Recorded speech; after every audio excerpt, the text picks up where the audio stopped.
Welcome to the Simple Minds podcast, where we look to empower and encourage real conversation amongst men everywhere by unpacking topics on self-help, philosophy, and business.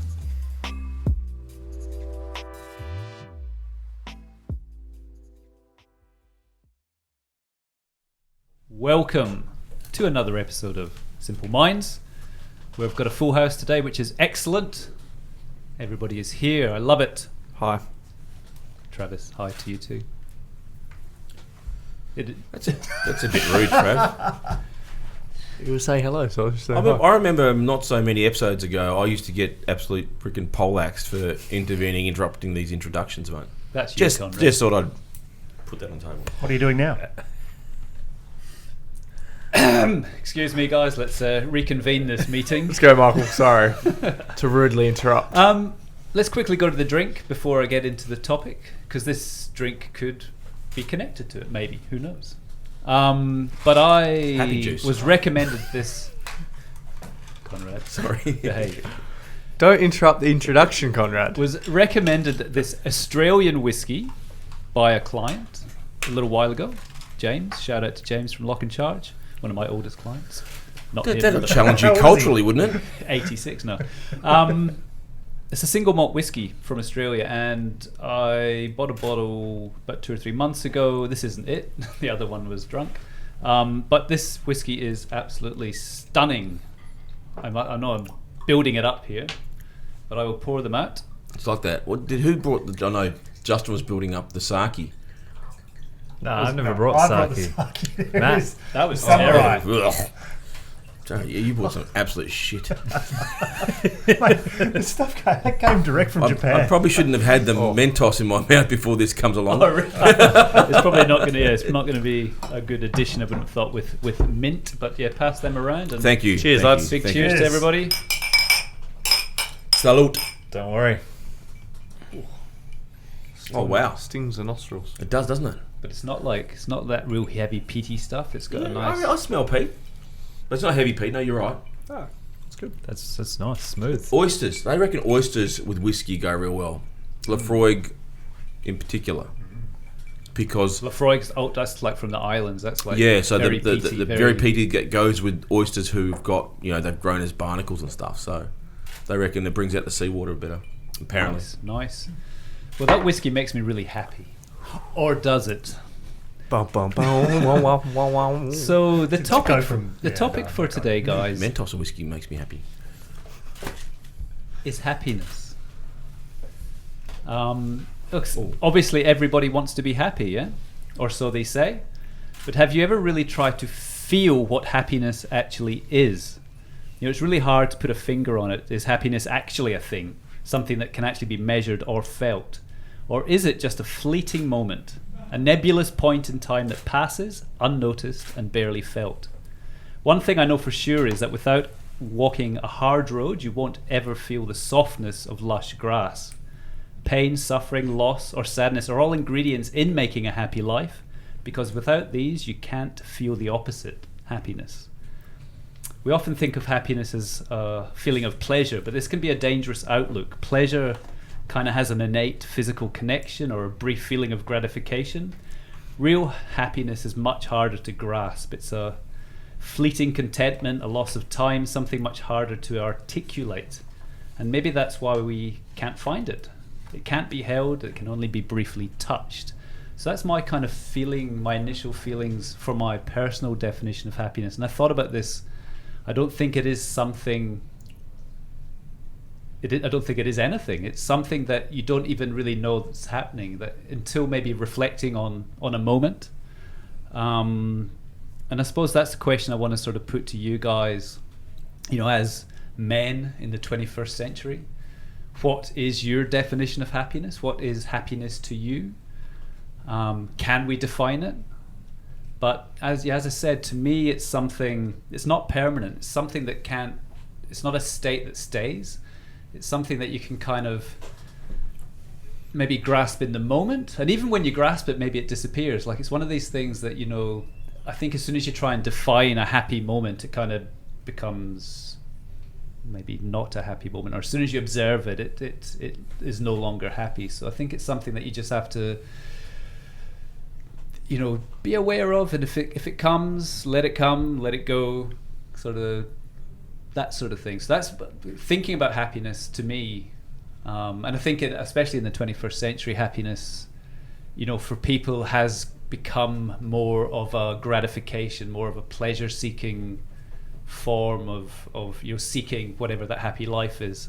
I shared the video on the Einstein video, which interesting little story. I think it was Einstein was in a Japanese hotel room and he'd scribbled a few notes, and this note he was given to the bellboy in the hotel, and it's I think sold in a few years ago for like 1.7 million or something like that in auction. So it was, obviously Einstein is a big name, and an interesting, obviously a scientific guy. So he defined on that note what his thought on happiness was, and it's an interesting one from his point of view. He wrote, "A calm and modest life brings more happiness than the pursuit of success combined with the constant restlessness." Did anybody reflect on that quote at all? And what are your thoughts? So I suppose I want to briefly just ask you guys, just if you can you define happiness? What is it to you? Is it something you seek? Justin? Sorry. You're always on the... Do you want me to go first? On the hot seat. Who's on first? I'll go first. I'm pretty eager. What's on second? Take it off guard. Well, What's on second? you just get hammered each week being the first, I feel. Anyway. He's got that face that just wants to be hammered. Is that a compliment? It's a face like a bashed crab. Happiness to me is a state of mind and a choice. Done. Mic drop. No, it's a choice for me. I think if you want to be happy, you can be happy. Okay. Can it last? There's a process. Yes. No, you're asking a hippie if happiness can last. Yes. All the time.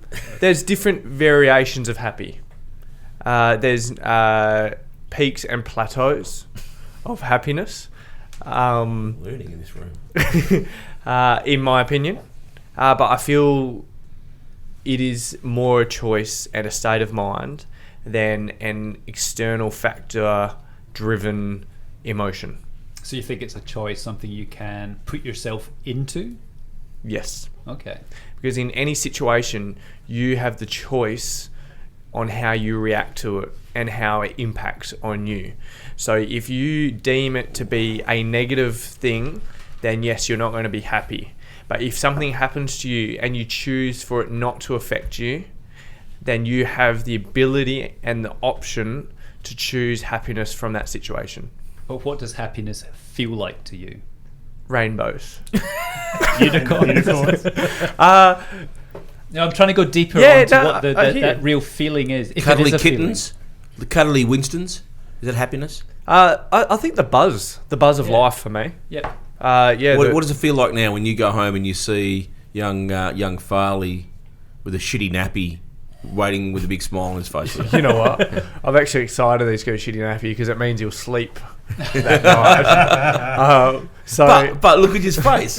You see his face? Yeah. So that's the state, that's right? a moment of state that comes with a thought or with something that happens around you. So. One thing that I was considering in this is I don't know that I'm ever just happy in that specific moment, as in it's in reflection. I can be happy about things that have happened, and I can be happy about things that are planned. I'm looking forward to this. I can't wait to do that. I don't know that you can ever just specifically be happy in that. Do you know what I mean? Because I think even if you stop and say, "Oh, I'm happy," you're kind of reflecting on what's just happened, and that's just something that was when sort of you observe it, it kind of loses its power. It's the moment when you're maybe sitting around and you suddenly realise you're in this amazing place, surrounded by amazing people. Yeah. And you sort of step out of the picture and sort of go, wow, this is an amazing moment just now. Yeah. It's sort of a memory versus a moment. Was something that I just wanted to put, I guess, my thought on it, and to the question to you all. I mean, how do you feel about it? Because I notice that I guess I feel my happiest when I'm reflecting on what I've just done or what's upcoming. You know, for example, I don't know if you've ever been to a concert and well, I've just been on a holiday. The holiday was great, but I probably enjoy it more in reflection now than at some of the time that when I was actually there, if you know what I mean. That's a challenge, though, man. It's that whole staying and remaining in the present moment, right? Because if you're looking to reflect and to choose happiness, is that not just equally as challenging or probably troubling as looking forward and projecting happiness? I'll be happy when. Yeah, I think happiness has a kind of duality, like two levels. One is like your personal state of happiness, like yourself inside, and the other is kind of looking at happiness as a kind of the thing that you've done has made you happy. I think, like I said, if you look at happiness on polar ends of the spectrum, past or future, they both have the element to give you value, but more often than not, they're, in my experiences and in my journalings, and in my conversations, those 2 points of happiness are probably more problematic than they are anything else. It's the choice of remaining happy in the moment is, I think, the absolute gold. Knowing that you're in that moment, or just being in. So remember Sam said something really interesting, because when I looked and defined the word happiness or happy, the word contentment came up, and contentment relates to present moment satisfaction, right? So being content but never satisfied, which is what makes you happy and pulls you forward, yeah? So I think when I look at happiness, sorry, I've probably gone out of line here, but that's more being and remaining content with what I've achieved, what I'm achieving, where I am, but never satisfied. Sense of kind of calm that you're on the right track. Yeah, which allows me to you guys to take the piss out of me, but it's probably one of the tools that allow me to stay on the plateau as opposed to fall off the summit. Am I right in saying, though, maybe last year on one of the podcasts that you did say that happiness, you can be happy all the time? Is that right? Do you think you could? Well, if it's a choice, then yeah, you can.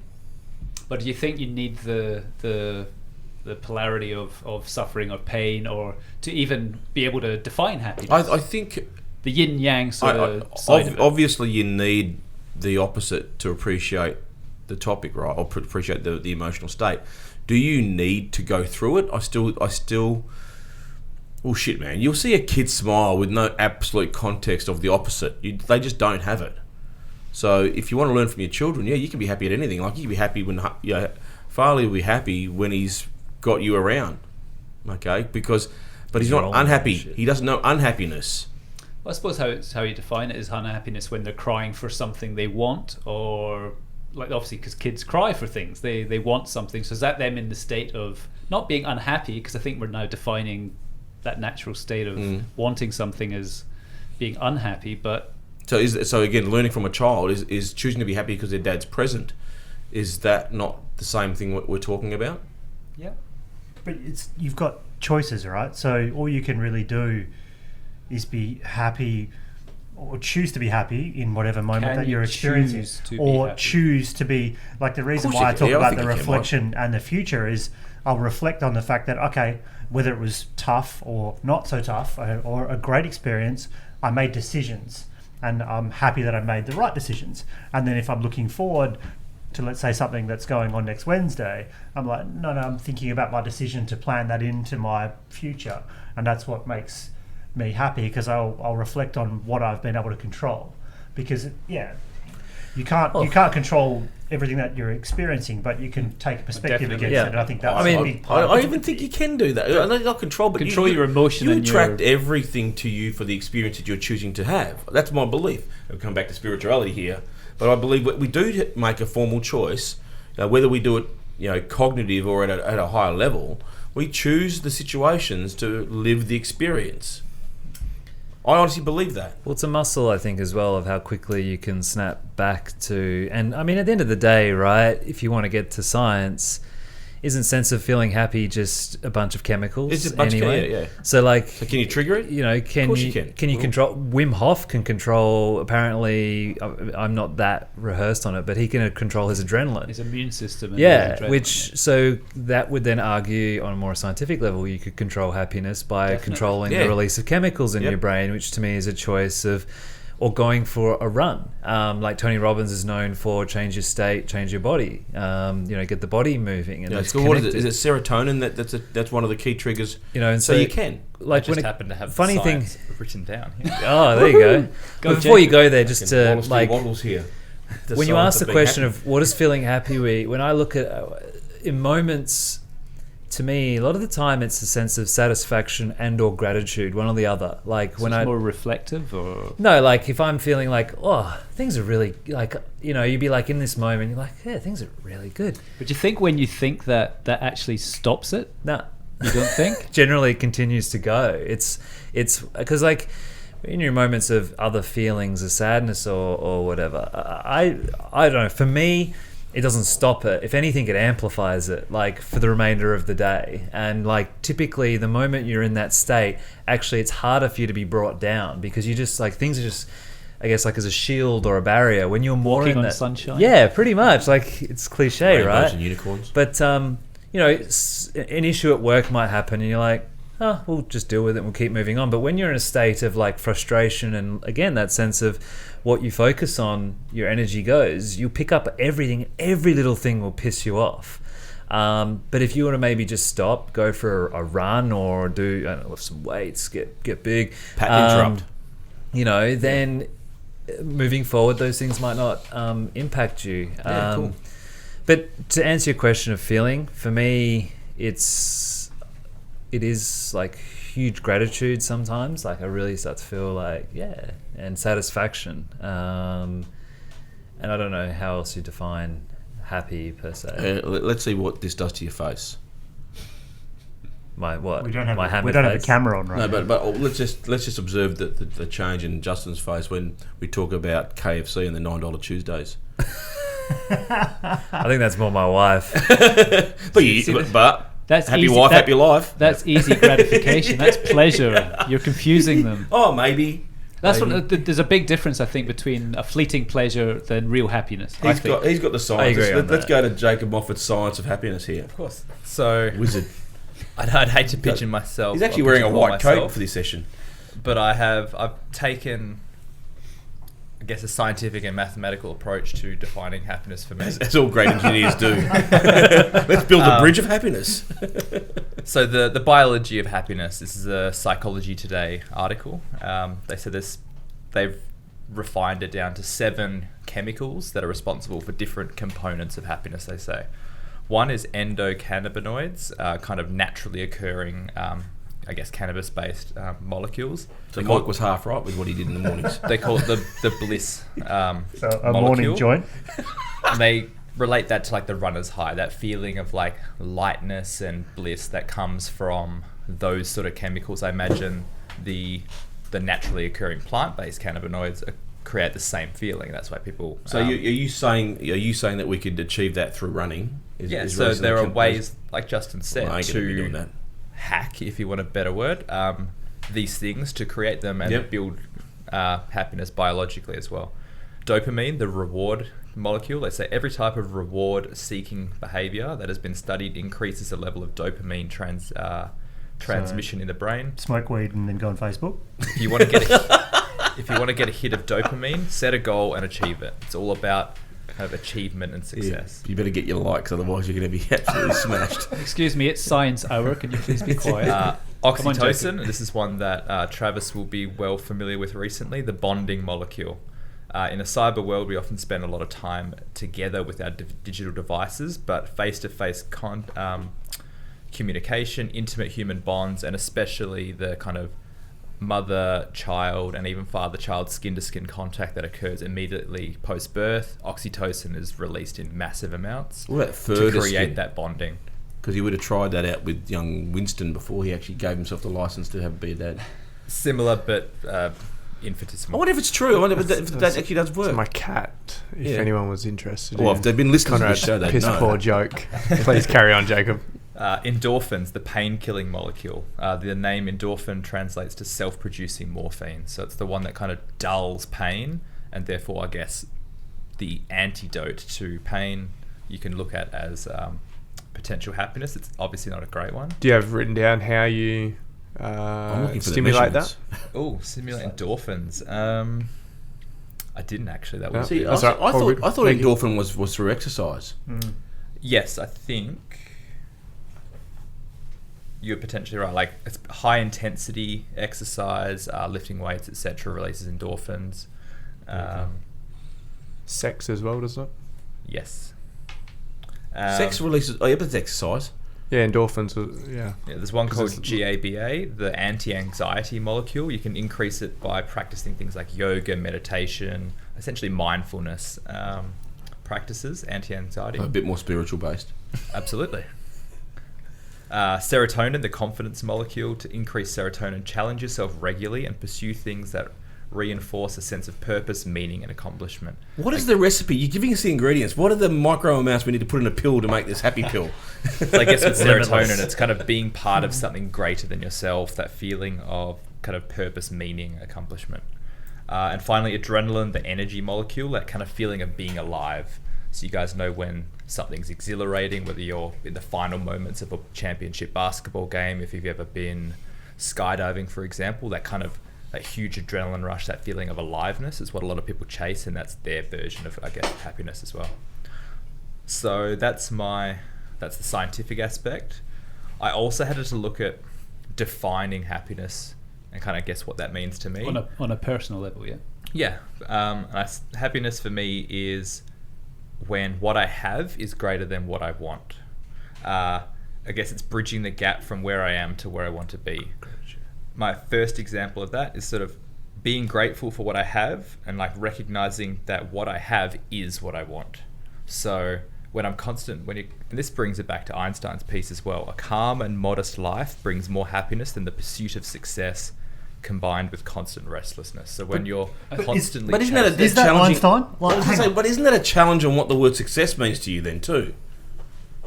I mean, that's going to come down to the individual, isn't it? What they define. as Exactly. So success to Einstein, when he came up with that quote, would be a very interesting question. It'd be interesting to know what actually. He probably would have been in his old, and actually 1922. So That's a young youngish, Einstein. yeah, youngish Einstein. Is that? I don't know. Has anyone researched him? I mean, I'd be curious to know if Einstein. that's. Yeah. It doesn't sound like his verbiage, right? No, well, I'd be curious to know if that was a sort of, he may be wishing that he could have a more calm and modest life. Well, at the bottom of the article, the last closing out of the article that you shared, Mike, did kind of say it was a little bit ironic, the note for Einstein, which is... Because he was quite extroverted, quite sort of out there. You wouldn't have thought he had a completely calm, The calm hairstyle. life. But I out of think, control. like, depending on which, like the same opener that Trav said, I mean, you can be calm and potentially modest with success and restlessness, humble, But again, humility. I'm struggling with. We all. Again, I think, and maybe I'm being semantic here, but the word success in the context of how it's written always plays a massive part. And any quote, because the situation is very interesting to put yourself back into that seat. So success for Einstein, given who he was, would be very different to the average punter here looking at success. Yeah, 100%. So I looked at, there's, I guess not always, but for me, there's a gap between where I am, I guess, and where I want to go and who I want to be. And one way to choose to be happy, as Travis was saying, is to create gratitude for where I currently am and therefore make where I'm at and where I am in alignment. Another way to choose to be happy for me is to think about the future and I guess experience that. So rather than bring that feeling of happiness to me, I bring myself to the future.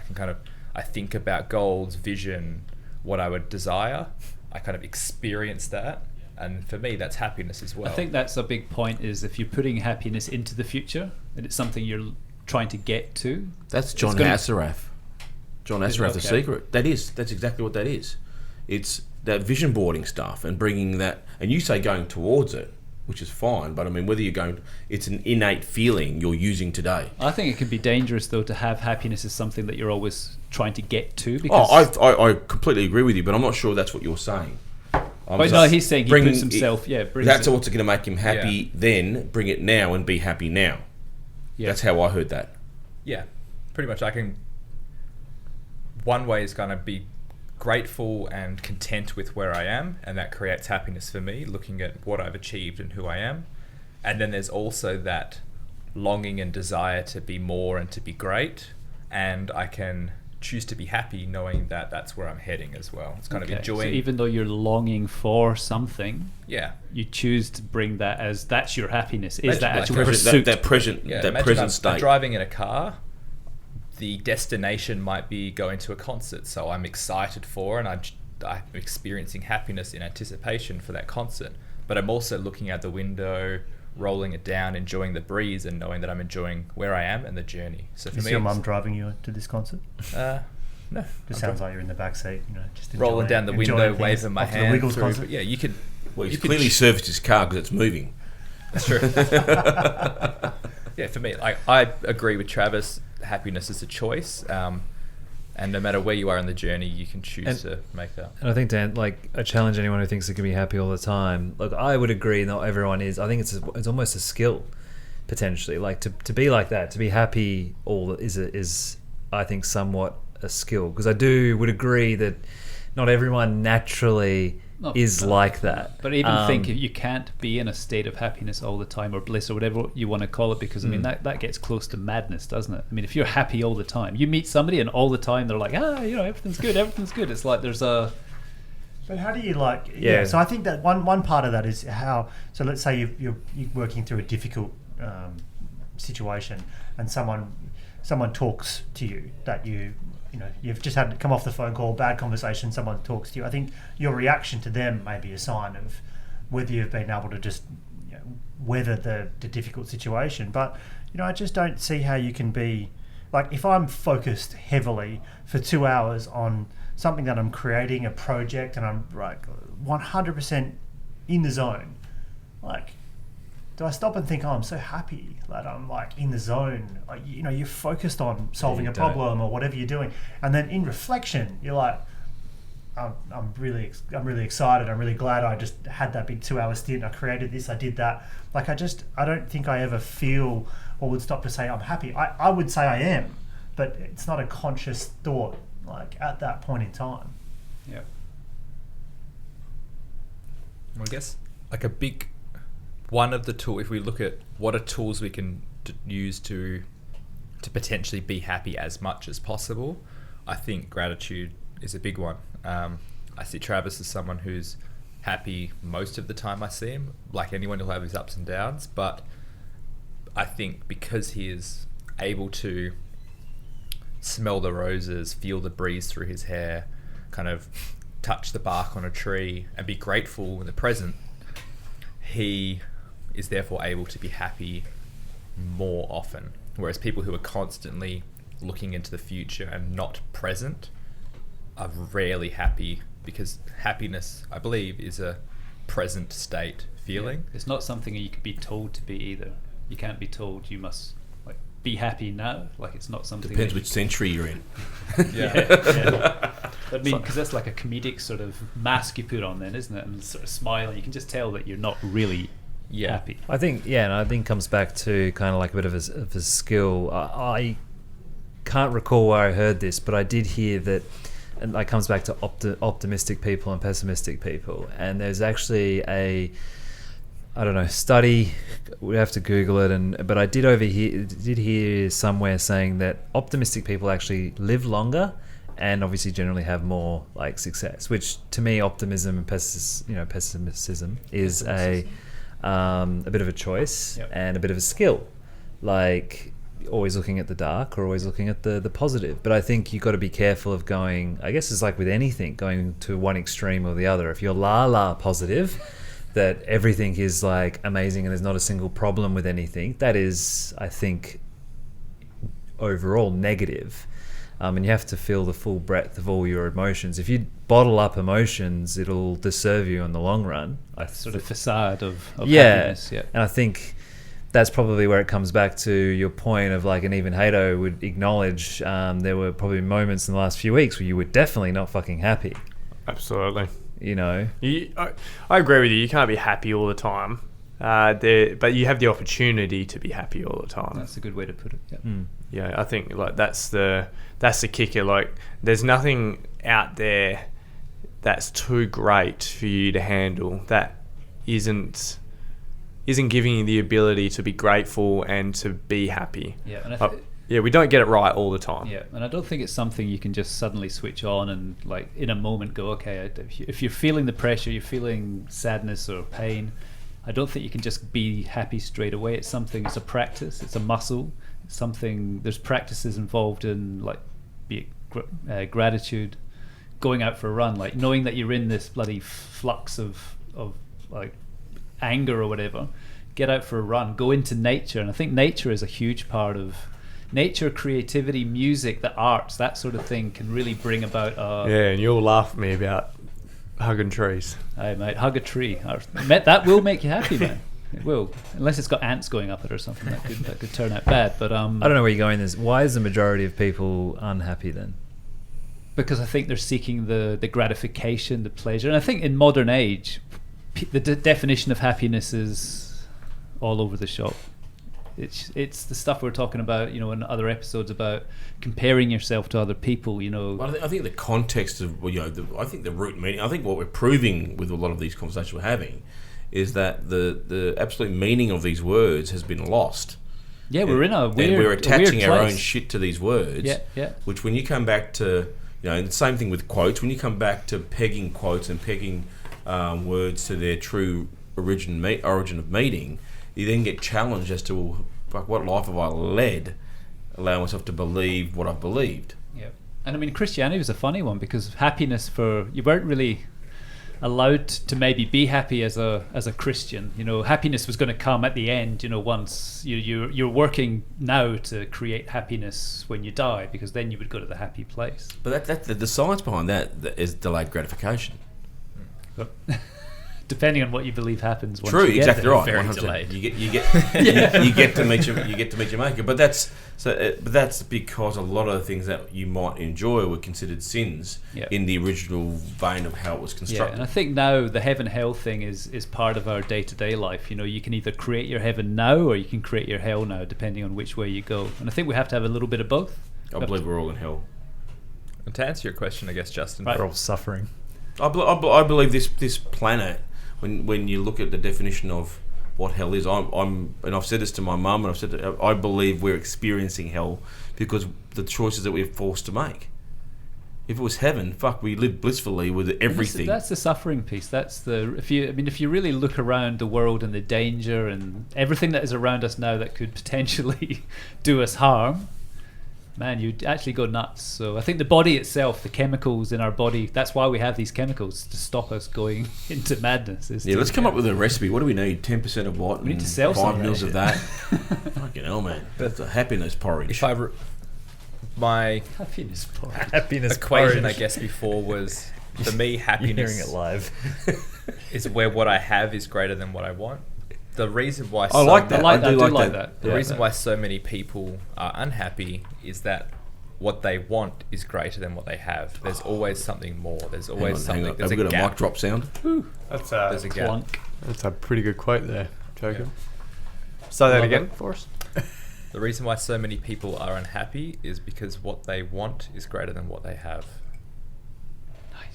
I like that. And the interesting part, there's one of the SoundCloud little bite that I put on the notes talked about actual, from a scientific point of view as well, the genetics of happiness. Maybe there is a genetic level, and they reckon it was up to maybe 80% of what can actually make us happy is actually in your genes, because they've done tests with thousands of sets of twins, and worked out that the unhappy ones are both unhappy. So that could obviously come down to social conditioning, all that sort of stuff, but genetics, they reckon, does play a part, that you have a set point of happiness already built into you that could either make you a happy or unhappy person. It was funny we're saying that quote. It makes me think, there's there's a few docos on this as well, and they travel the globe, and people in the most poorest countries and places in the slums and stuff can be extremely happy, and that quote seems to really connect the dots there a lot as well, where they obviously just don't desire,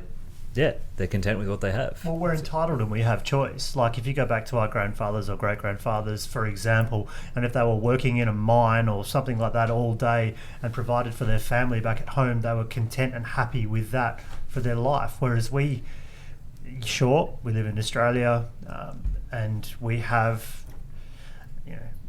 even in tough times, an absolute abundance of resources and things around and available to us. So we should be in a completely happy place. Should be, but we're not, because we've got so much choice that we don't know what true happiness means. It's like true happiness maybe is climbing the mountain and sitting by yourself and just being, I don't know, like being completely it's that serene. Extreme of anything is never the extreme of having abundance doesn't provide happiness, but the extreme of the other opposite end doesn't either. I mean, money plays a huge part in what people perceive as a happy life. That's bullshit, man. Oh, exactly. It's because it's such an external motivator, and you only control the activity, you don't control the outcome. Yeah, because they reckon when you get up to about 60 grand or whatever as a salary, that anything above that actually doesn't 70. make you any They reckon, happier. 70 is a psychology. Like, I'll pay everyone up below 70%, $70,000 in my office because I want to see them angry and upset and mangy. Just 69,000. Yeah, just keep them there. $69,999. I said, because I want to see you miserable, you fuckwits. No, I'm joking.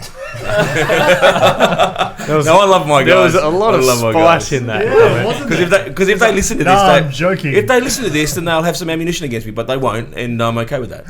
But saying that, I don't think the happiness can be impacted by external factors. So no, For long. Yeah, it can give you short-term happiness, but for long-term happiness, happiness can't come from external factors. It has to come from internal. But in saying that, money does ease the burden. Can, yes, definitely.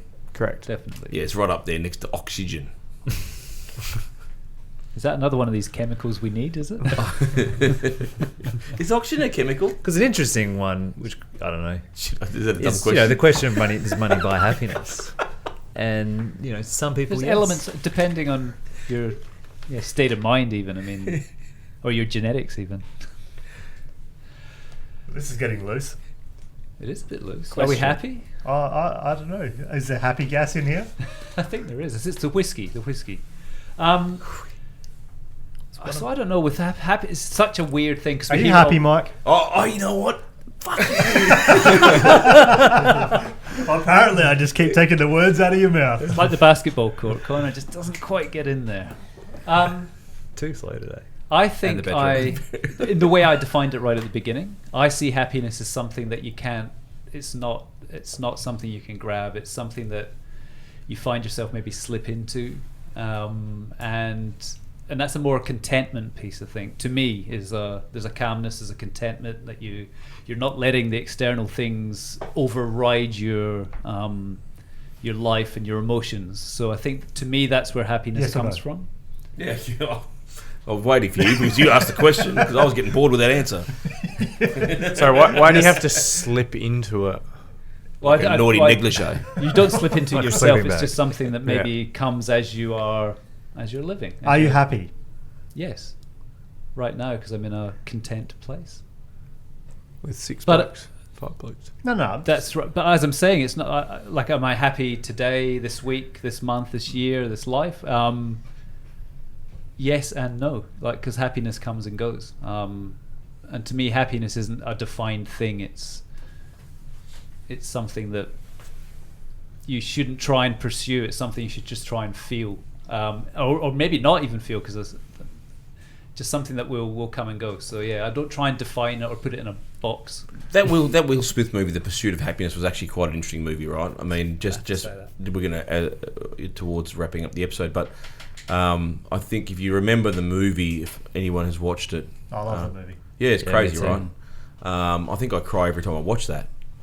But I from what you see, It's kind of got your haircut from the 80s, I guess. Is that mate, why it's, you- I could tell you how that story is actually not that dissimilar to mine, but that's a whole nother topic. But if you watch that movie and understand the oxymoron in the title, I think you'll get what we're talking about with relation to happiness. Because very rarely do the things you do in the present moment echo values of happiness, but where he ends up is exactly where he wants to get to. Yep. So I think that's the oxymoron there, right? But I don't believe he ever gave up. He always had that belief. He had belief. Like he didn't know what was going. This is where I was going to before. You say you create it, and I do agree that you can create it. But whatever challenge, whatever was in front of him, all he had was choices. Yeah. And he continued along making those choices until he got to towards the destination. But he had a purpose that was bigger than himself too, right? I think that's the other part of that. You know, he wanted to create that outcome for his son at that stage. So there's a great quote that comes from that movie that I looked up, that he talks about how Thomas Jefferson, in writing the Declaration of Independence for the US, added as a basic right the pursuit of happiness. He said you don't have a right to happiness, you have a right to the pursuit of happiness. And he kind of asks, what made him write it as the pursuit? And does that suggest it's something we pursue and never achieve, or is that more macro than micro? But I guess the story for him is about what made him put it in there as a journey, not as a destination. And like, does anyone here believe happiness is a journey or a destination, or both? I think one of the traps is making anything a destination. Yeah. I think everything has to be valued in the moment that you. Because if you're going to value the present, you have to value the journey, because that's all you have. Yeah. I'm going to leave you with a quote from Socrates, one of the original grandfather of modern day philosophy, I suppose. Was he spiritual, would you say? He was mad, that dude. He was like a mad guy who lived on the streets and just talked to anybody. And he was an astrologer too, though, wasn't he? I don't know, actually. I don't know. Interesting fellow, though. And his definition of happiness is: happiness flows not from the physical or external conditions, such as bodily pleasures or wealth and power, but from living a life that's right for your soul, your deepest good. And I think we didn't touch on that, actually, is the goodness in you, and giving goodness to other people is probably a good ingredient to a happy life. But I think everybody needs to think about happiness, what it means to think about it. I think this is what we talked about in other episodes, is just start thinking about these things, thinking about what happiness means to you. Try and define it. Try and look inside yourself and find out what happiness is to yourself. I want to thank you guys. Did you enjoy the whiskey? I did. I actually did. I mean, it's up there with lime burners for me from an Australian whiskey perspective. And where is it from? I'm not a fan of the label. Victoria. Yeah. The label looks pretty ordinary. I mean, you could probably do some work for them, Mike. I reckon it looks pretty ordinary. What do you reckon? I don't mind it. I like it. Do you? I like it. The label's not important. This episode. Oh, I love the product. I reckon rip the label off and we can drink it. But if anybody's listening, please leave us a comment. Tell us if you're happy, if you're not happy, or what you think happiness is. You can find us on YouTube, Spotify, iTunes. That everywhere. thing, Stitcher. That little purple Stitcher. app Stitcher. on your iPhone. Yeah, on the web. On the web. The World Wide Web. Thank you, On guys. all the internets. Thank you for listening to me. Don't worry. Thank you for being happy. Or sad. Trav's looking content. Don't worry. Be happy. See ya. Champagne. Ciao. Bye-bye.